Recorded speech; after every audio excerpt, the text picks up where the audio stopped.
Welcome back, ladies and gentlemen, to another edition of Through the Fire and the SBN Small Business Network podcast. I am your host, Ryan Wickline, and today we have a very special guest. He is an author and a podcast host, Mr. Dorsey Ross. How you doing today, Dorsey? I'm doing great, Ryan. Thank you for having me. Hey, it is my pleasure. I think you have a very amazing story, and you've overcome quite a bit of adversity in your life, and I just want to hear it. And I think the Yeah, listeners should hear it too. absolutely. So the number one question everybody's probably wondering right now, who is Dorsey Ross? Well, Dorsey Ross is a a um, a native New Yorker. He was born and raised in Queens and Long Island, New York. I am now living in Westchester, Pennsylvania. And as you said, I'm a podcast host. I am author. I'm also a licensed minister, and I do work at part time at a retail store. For now until God moved me on from that. And I was born with a birth defect called Apert syndrome, which is a birth defect of the hands and the face. When I was born, my forehead was pushed outward, my eyes and nose were pushed back into my head, and my fingers and toes refused to get at me. I had no individual movement of them. And this was back in 1977. It was January 16th, 1977, on a snowy, cold Sunday morning. And my mom, to give you a little backstory on what happened, was my mom was 41 and my dad was 45 when they found out that they were expecting another child.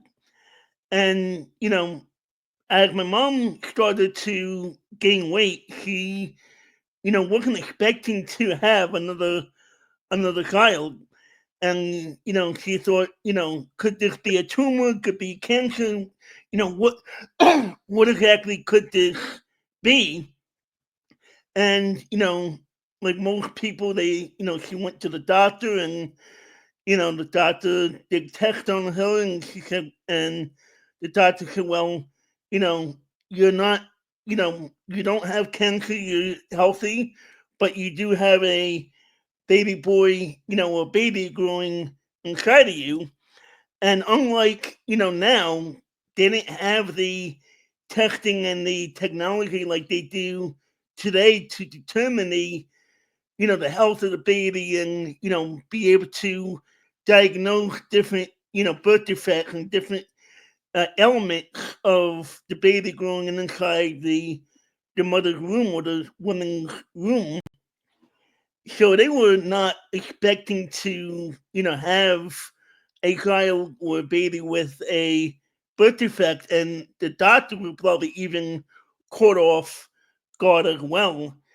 And when I was born, the doctors, rushed me into another room to examine me and to, look me over and, try to figure out, hey, what's wrong with this baby? Because it's a very rare, even to this day, it's a very rare birth defect. It's about, between 1 in 80,000 and I think 1 in 120,000 births that people with my um, birth defect called Apert syndrome are born with. And so, after the doctors examined me, they, wheeled me back into the room. And at that point, I had raised my hand, and my mom, saw that my hand was, fused almost like a glove. When you got a glove on in the, in the wintertime without any hands, without any fingers, rather, that's what my hand looked like.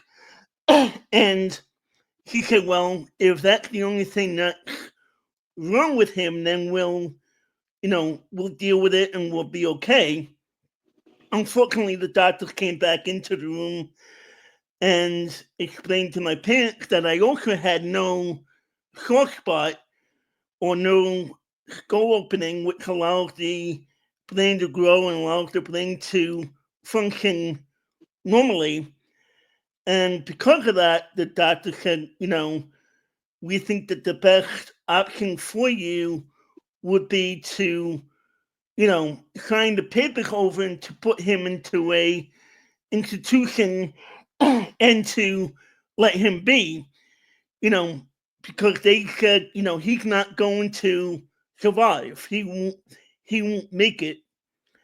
And thankfully, my parents, both believed and had faith in God, and both believed in God and said, we can't do that. We're not going to give up on a child that God has given us.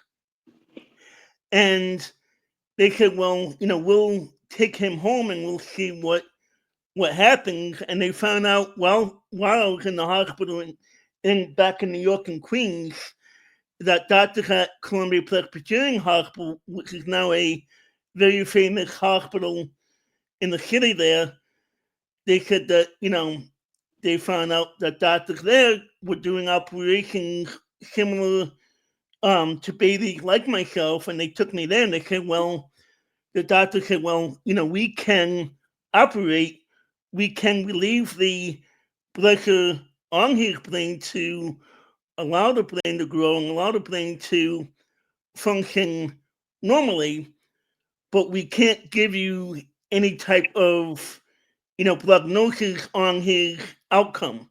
He'll have a lot of difficulties to overcome and a lot of struggles to overcome, but, we don't know how long he'll live. We don't know, what his outcome will be.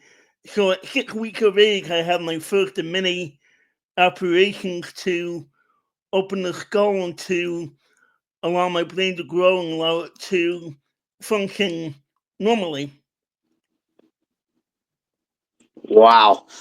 So you ended up going through like 68 surgeries, right? I did, yeah. Man, can you explain how painful that was and what was your mindset like at that time? Yeah, I mean, it was definitely difficult. A lot of it was when I was younger. You know, I would say most of them were probably between the age of 6 weeks to you know about 10 years old. I had a few of them in my teenage years, and a lot of it, most of it, I would say I don't remember. I was too young at that time, and different things like that. But I can recall, being in pain a lot of the time, especially at the time when they would have to literally, break my line to move it forward. What they would do was they would open the skull from one ear to the other to, you know, I don't want to be too graphic, but pull the skin forward and whatever else they had to do to um to reconstruct their face and to make it more you know more of more to make it look more. I don't want to say more look at make it look more normal, but make it more suitable for me to be able to live and be able to breathe and be able to see better and speak better and be able to maybe eat a little bit better as well. So when they would break the grow line, I would actually have to, you know, my mouth would be closed and it would be wired shut together for weeks on end. So I had that a couple of times in my life, and I would have to wear, you know, some type of facial, so that it would stick or stay in place. And I remember the one time when they and I think most of the facial operations they would have to shave my head, or at least most of it, so that they can get to where they had to cut and everything. And I remember this one time being in the playroom in the hospital, I think it was, and I looked in the mirror, and my hair was completely gone, and I said something to my parents, something to the effect of, will my hair ever grow back, because at that time I was too young to understand. Yes, your hair will grow back. Crazy. So, what types of challenges did you face growing up? Um, you know, I mean, we all face challenges. Like for me, my hand. I can't lift. This is how I lift my hands. I can't lift my hands above my head. So to this day, my challenge is, I can't reach things on a high shelf. I wouldn't be able to get something, on a high shelf. I wouldn't be able to do the monkey bars, in the playground, that type of thing. But for the most part, my parents allowed me to figure out for myself what I could and could not do. And really couldn't wasn't very much, because if I wasn't able to do something, I adapted it to be able to you know, do it regardless, even if I wasn't able to do it like everybody else. So growing up, I was, even though for people with disabilities, I was and even in the neighborhood, I will play sports. I will play football. I will play baseball in the streets. Even to this day, when I'm helping out with the youth group at church, I'm out at in the back playing basketball, with the young people, and even with the adults. Even though I can't really shoot this way, I'll shoot that way. And even with the bowling ball, my hand, because of the also the Apert syndrome is a skeletal, meaning bone, birth defect. So some of my bones and my tendons are fused together. That's why I can't lift my hands above my head, and even some of my arms, they don't go out all the all the way. So I can't straighten them out. And so when I with the bowling ball, I had to adapt, with with going bowling. So what I would do is I would put the bowling ball in the palm of my hand, a normal size bowling ball in the palm of my hand, and I would go bowling that way, instead of putting it in the fingers in the holes of the bowling ball, and going backwards. I would put it on the palm of my hand, and people would be shocked at the curve that I had, you know, when I would go bowling. I may not have it now because I haven't really bowled. I don't go bowling that often anymore, but that's what I did when I was younger. Awesome. I love how you just said right there, you found a way to adapt. That you didn't let any challenge hold you back. You just looked for ways to adapt. That's awesome. So you end up going to college, right? I did, yes. What did you get your degree in? And can you kind of explain your journey? Yeah, I mean, well, I went to a school. We'll do the journey part first. Obviously, I went to a school for people with disabilities, and it was a regular school. It was a school for people with disabilities. So no person without a disability was allowed to go to that school. And that was a school from kindergarten, even pre-K, all the way up to high school. And that's the school that I went to my entire, elementary and high school career, basically.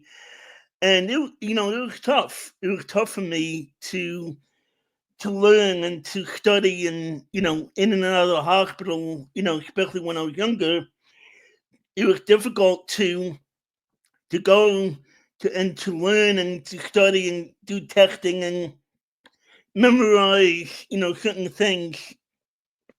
Even to this day, it's a little difficult for me to memorize, different things and, learn different things. So, as I got older, I started to, as we all do, we start to think about what would we want to do as we get older. And, some of the things that I thought of was, being a lifeguard or being in the Coast Guard, being a nurse to, go back to the hospital and be able to help people, like the nurses helped me in my life, and be there to help others. And I thought about a couple other, being in computers and doing computer stuff and whatnot. And but because of my life and my faith, I and I went to go to the youth group, and I started to encourage the youth group and be a part of the youth group. And I felt like they accepted me and they loved me, unlike some of the kids on the outside world, or on the outside four walls of the church. They accepted me, and they loved on me and they cared for me. And I felt like wanting to be an encouragement, be encouragement to them.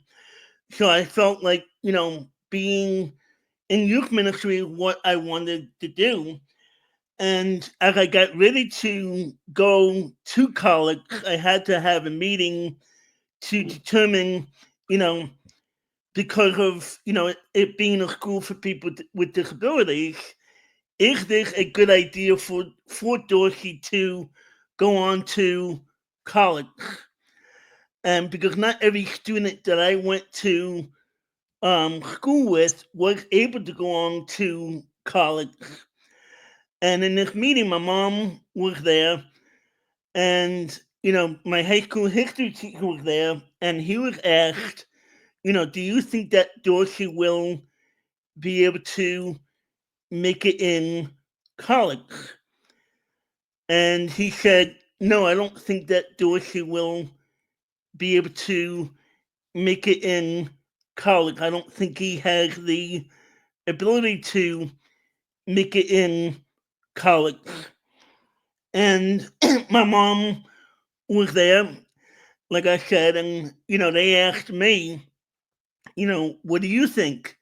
And I said, I think I can make it. And they asked my mom the same question, and her response to that was, if he thinks he can make it, he will.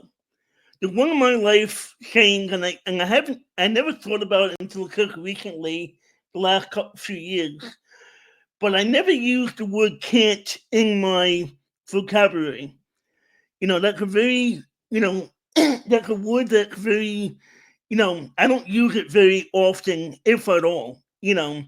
If you tell me, hey, go and do this or go into that, I'll go and do it, And if I'm unable to do it, I'll come back and tell you, hey, I'm unable to do this. Can you come and help me? Or can you, tell someone else to do it and I'll help them, or whatever that might be.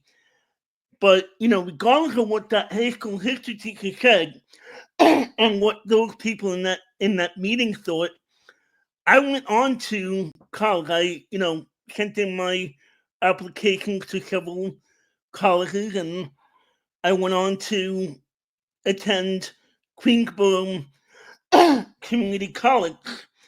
And again, it was very difficult for me to, especially in the first few weeks of that school.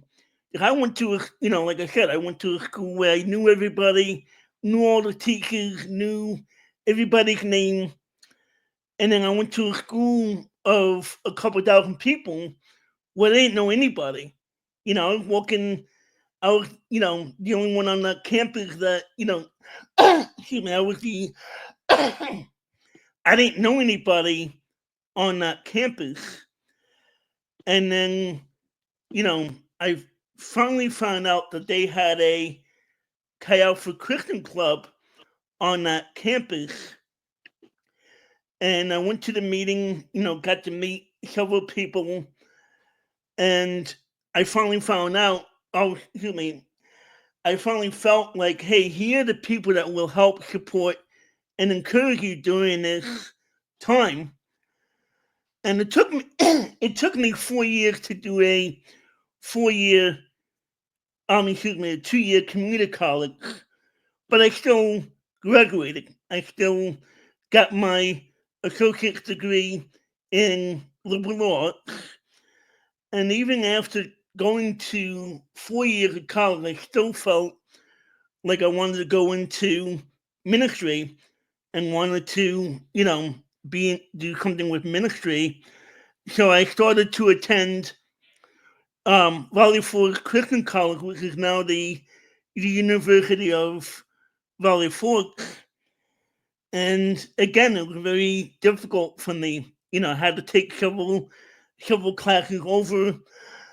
you know, even had a meeting with somebody at the college, and they said, "Well, look, let's get you at least a associate's degree, because that way you have something to fall back on in case you don't fully graduate." And I was able to get the associate's degree. Unfortunately, unfortunately, my mom was unable to see me get that associate's degree because she had passed away in December of 2002. That she had suffered a stroke, and she passed away in December of 2002. But regardless, I went home, came back that same semester, finished up, and 3 years later, on May 5th, 2005, 9 years after being, told I wouldn't make it in college, being told I wouldn't make it in Bible college, I was able to graduate and cross the stage to receive my bachelor's of arts degree in youth ministry. But going back, even before I went on to college, and this is an interesting story because it was probably a fluke to what my mother said, but she wasn't too far off. Because I had asked my mom, I was in the living room, she was in the kitchen the one day, and I asked my mom, I said, "Hey, how long do you think it will take me to finish college?" And she said, "I don't care if it takes you 10 years as long as you finish." So she wasn't too far off when she said it'll take me 10 years to finish college. I love it. I mean, it just took a lot of grit and determination, and you just never quit. And I love that you have that mantra of can't not being in your vocabulary. I think more people need that. I hear it all the time, like going places and hear kids like, "I can't do this." Like, no, that should not even be. You should not even talk like that. Right, absolutely. How has your faith in God played a role in your life? Always playing a big role in my life. I think without God, I don't think I would be here today. I had, there were times in my life when I felt like giving up, and I felt like, even, the possibility of ending my life, because I felt like, you know, I didn't know what I was going to do. I didn't know how, you know, what was next in my life. I didn't know if I would even, maybe survive the next operation, what my life held for me, or what God held for me. I didn't know. I didn't have all those answers because, obviously God doesn't want to Yeah. tell us all those answers. But, there were times in my life because I believe in the enemy, the devil, and, he would say to me, "Hey, your life is worthless. There's nothing for you. You won't survive. You won't do this. You won't do that." But thankfully, I never, I never, attempted it. I never, I may have thought about it, but I never attempted it. I never, any of that, any of that stuff. But I just kept on persevering because I knew, even though it may have been a small mustard seed of faith, I knew that God had something greater in store for my life, even though I may not have known at that time what that is. Yeah. What led you to write your book, and can you explain what it's about? Yeah. Well, it's actually my story. It's actually my autobiography of my life up until about 20, until about the last 10 years of my life. It's it's my story, and a lot of people. I used to do. And I should get used to because I would love to get back to it at some point. And I think doing these podcasts and being interviewed on these podcasts is helping that a little bit. But I would love to get back out and speak and share my story at different churches and everything. And I used to do that. Excuse me. I do that, but because of the COVID and everything, it shook things Yeah. up a lot.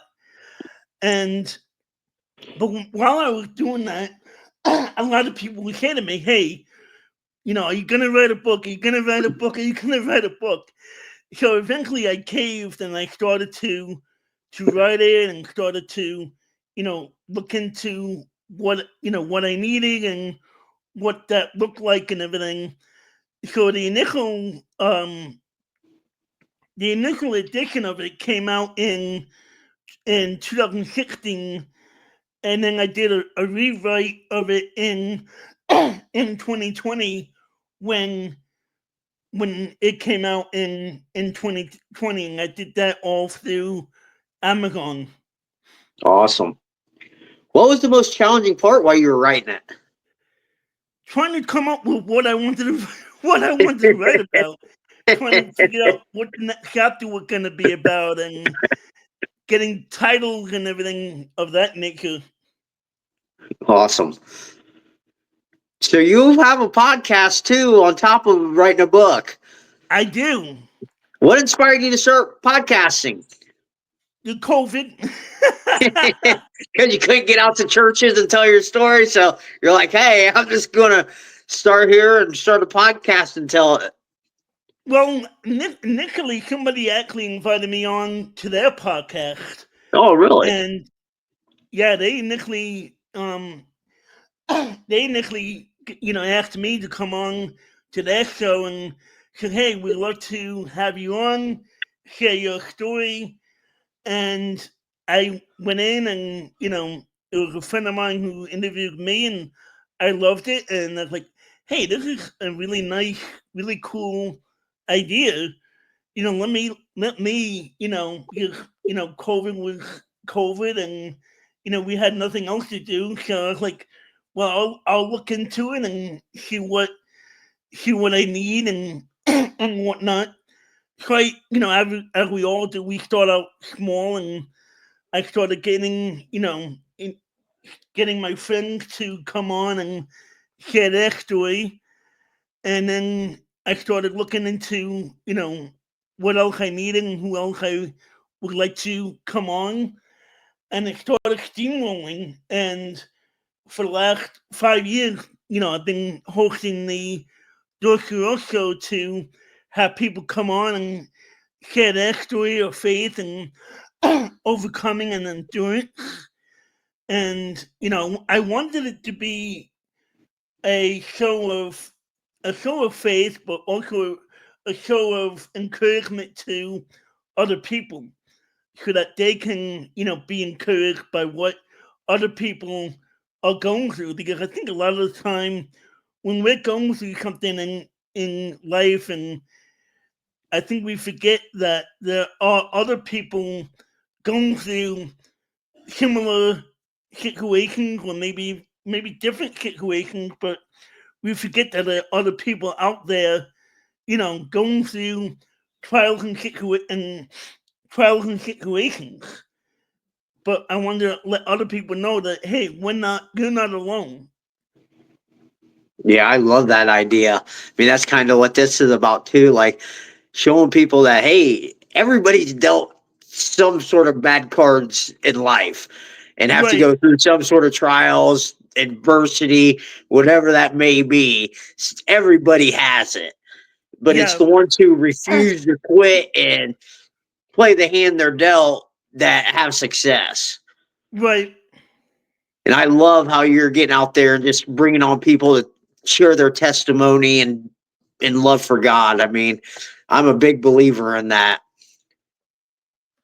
Definitely. So, so you're now working with kids, evangelizing everybody, right? What's the Yeah. most rewarding part being a youth minister? Yeah. Well, I'm not actually a youth minister at the moment, but I am a youth leader at the local church that I attend. I help out with the youth group on Wednesday nights. Awesome. So, what's the most rewarding part for you getting to work with all the youth? Just seeing them, grow in Christ, and seeing them, you know, run after Him, and seeing them get deeper in love with Him. Yeah. What's been the highlight of your life so far? Graduating college, you know, allowing those who allowing those who doubted me and who told me I wouldn't make it in college, allowing them to see that I was able to do it. Was that kind of some motivation for you too? Was when things got a little tough, was the people saying, play that in your head of, hey, these guys don't think I can do it, but I know I can? Right. Oh, absolutely. I love that. I use a lot of that. It's the same thing as motivation too. At times, like, yeah, these guys don't think I can do it, but I know I can. Yeah. What are your short term and long term goals? Ooh. Um. Short-term goals, I guess, would be to, I'm taking care of my dad right now. He's 95, 94 years old. So I'm taking care of him, and hopefully be able to, get out on my own and live on my own at some point, and maybe get a girlfriend and get married at some point, and long-term goals, who knows? We don't know yet. Hopefully get out of retail work at some point, and maybe get back on the road and you know speak and share my story, and maybe even have my own full-time podcast show at some point. Yeah, you never know what God has in store for you. Right? How can people get a hold of you? Yeah. Well, I'm on social media. I'm on X, I'm on Facebook, I'm on TikTok, I'm on Instagram. I'm on all of them. Search my name, probably search my name, Dorsey, and you should be able to find me on there. Awesome. Have we missed anything that you want to talk about? No, I mean you can also find my book on Amazon as well at Overcomer, discovering God's plan against all odds. Awesome. I love that title. Great title. What made you choose that? Well, I had Overcomer initially as the first title on the original version of it, and then I was looking for a subtitle for the rewrite of it, and a friend of mine came up with the subtitle of it, so I went with that because I love that as well, and so Yeah. I kept that. Yeah. That does have a great ring to it. Yeah. All right. Final question. What is one piece of advice you'd like to leave our listeners with about overcoming adversity? Don't give up. I Keep love it. keep persevering. Don't give up. Um, you know, if you guys need anything or you guys are struggling with anything, you got questions, don't hesitate to contact me, and we'd love to talk to you. I love it. I want to hear your mantra one more time. What is it? Can't is not in my vocabulary. I love it. I love it. Like I said, there needs to be more people that use that because I hear it all the time, and it's just like, well, if you don't believe you can do it, you're definitely not going to do it. Right. All right, Dorsey. Hey, thank you again for coming on here. You're truly an inspiration. I love your story. Thank you, Ryan. I appreciate it. All right, guys, that's going to be all the time we have here today.